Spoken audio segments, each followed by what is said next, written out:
Welcome to SPRT family kitchen. ఈరోజు మన special recipe వచ్చి ఎగ్ డ్రమ్ స్టిక్ అంటే ములక్కాడ గుడ్డు కర్రీ. చాలా బాగుంటుంది. సింపుల్గా ఎలా తయారు చేసుకోవాలో. మరి ఈ పులుసు అనేది మనం ఎండాకాలం టైంలో పులుసు కూరలు ఎక్కువగా తినడానికి మంచిది, చాలా ఉపయోగకరం మన ఆరోగ్యానికి కూడా.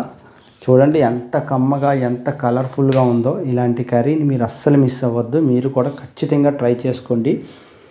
ఎగ్, టమాటా అలాగే ములక్కాడ ఈ కర్రీని ఎలా తయారు చేసుకోవాలో మనం తెలుసుకుందాం. అయితే ముందుగా మన ఛానల్ ఎవరైనా చూస్తున్నట్లయితే వారు కొంచెం లైక్ చేసుకోండి, అలాగే కొద్దిగా సబ్స్క్రైబ్ చేయండి అని నేను చెప్తున్నాను. చూడండి సార్, కొద్దిగా అలాగే కర్రీని ఎలా ప్రిపరేషన్ చేసుకోవాలో చూపిస్తాం.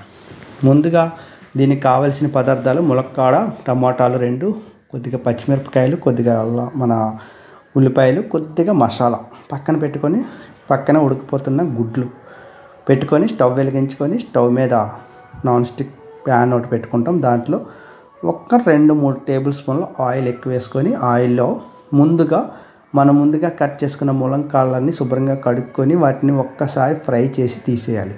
ప్లేట్లోకి తీసేసుకొని తర్వాత అదే ఆయిల్లో మనం పచ్చిమిరపకాయలు, ఉల్లిపాయలు వేసి బాగా ఫ్రై చేయాలి.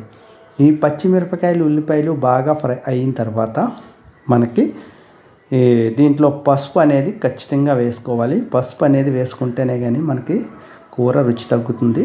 పసుపు వేసిన తర్వాత దీంట్లో మనం ఎగ్స్ని కూడా వేసేసి ఆ ఉల్లిపాయలతో పాటు కొద్దిగా ఫ్రై చేయండి. ఎగ్స్ కూడా కొద్దిగా ఫ్రై అయితే టేస్ట్ బాగుంటుంది. అలాగే ఎగ్స్ బాగా ఫ్రై అయిన తర్వాత దీంట్లో మనం ఇంకా వేయవలసింది ఉప్పు ఒకటి వేయాలి. ఉప్పు కూడా అంటే మనం వాటర్ వేస్తాం కాబట్టి ఉప్పు కల్లుప్పు వేసాం. అలాగే ఉప్పు, కారం కూడా 1/2 స్పూన్ ఎక్కువగా వేయండి, కొంచెం స్పైసీనెస్ కోసం. చాలా బాగుంటుంది. ఈలోపు మనం టమాటాలని కూడా కట్ చేసి పక్కన పెట్టుకుందాం. 2 నిమిషాలు బాగా మగ్గించండి.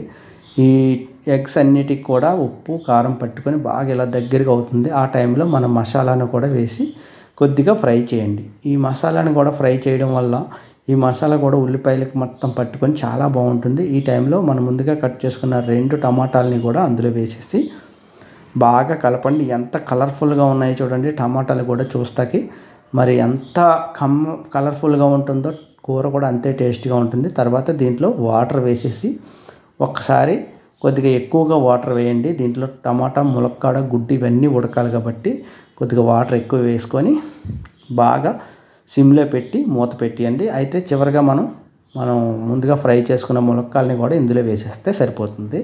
పచ్చివాసన అంతా పోతుంది కాబట్టి దీన్ని ఒక్కసారి అలా కలిగి పెట్టుకొని ఒక్కసారి టేస్ట్ చూసుకోండి. ఈలోపు టేస్ట్ చూసుకున్నా పర్లేదు, తర్వాత కొద్ది దగ్గరగా అయినప్పుడు చూసినా పర్లేదు. మూత పెట్టి ఒక 5 మినిట్స్ 10 మినిట్స్ అలా వదిలేసి పక్కకి తీసి చూడండి. అలా దగ్గరగా అవుతుంది. ఈ టైంలో మనం బాగా కలుపుకొని ఒక్కసారి మీరు ఈ టైంలో ఉప్పు, కారం కూడా ఒకసారి చెక్ చేసేసుకొని, మనకి ఇంకా పులుసులా కావాలనుకునే వాళ్ళు ఈ టైంలో కూడా దించేసుకోవచ్చు టేస్ట్ చూసుకొని.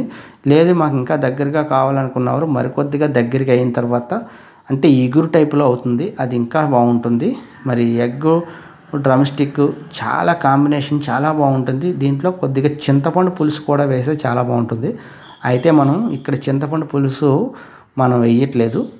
అంతేనండి, ఎంతో కమ్మగా రుచికరమైనటువంటి ములక్కాడ గుడ్డు కర్రీ తయారు. ఈ టైంలో మనం వడ్డించుకొని వేడి అన్నంలో పులుసు పోసుకొని తింటే అద్దిరిపోతుంది. మీరు ఖచ్చితంగా ట్రై చేయండి. మరొక్కసారి మన ఛానల్ని సబ్స్క్రైబ్ చేసుకోవాలని కోరుకుంటున్నాను. Thank you very much.